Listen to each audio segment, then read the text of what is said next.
आज जिल्हा परिषद अंतर्गत स्वच्छता पाणी पुरवठा आणि स्वच्छता विभागामध्ये तुम्ही धरणे आंदोलन करताय. नेमकं काय कारण आहे या आंदोलनाचं?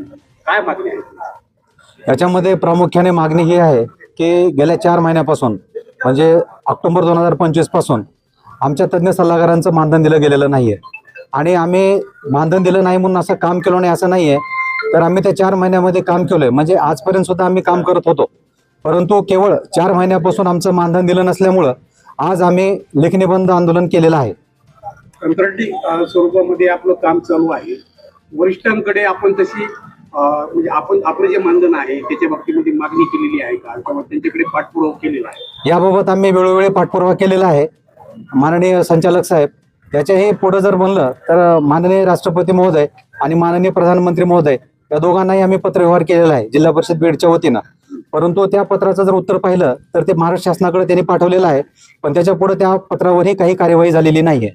महाराष्ट्र शासन जे आहे ते या बाबतीमध्ये म्हणजे काही करतोय का तुमच्या बाबतीत? आता तुम्ही म्हणताय किंवा राष्ट्रपतीपर्यंत आम्ही त्याचा पत्रव्यवहार केलाय किंवा त्यांच्या निदर्शनामध्ये या गोष्टी आणून दिलेल्या आहेत. महाराष्ट्र शासनाचं असं म्हणणं आहे की तुमचा खर्च नाहीये आणि खर्च नसल्यामुळे मानधन देता येत नाहीये, परंतु याच विंगमध्ये कायम कर्मचारी अधिकारी यांचं वेतन नियमितपणे होतं, परंतु केवळ कंत्राटी आहेत म्हणून त्यांचं मानधन होत नाहीये.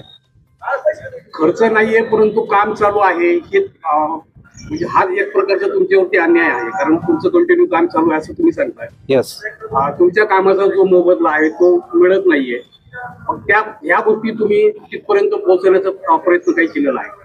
हो ना, या बाबतीमध्ये आम्ही लिखित स्वरूपामध्ये कळवलेलं आहे, राज्य स्तरावर कळवलेलं आहे, त्यांना वेळोवेळी सांगितलेलं आहे. VCच्या माध्यमातून जेव्हा जेव्हा आमच्या व्हिडिओ कॉन्फरन्सिंग होतात त्या बैठकामध्ये सांगितलं जाते की आपलं प्रोग्रेस किती आहे.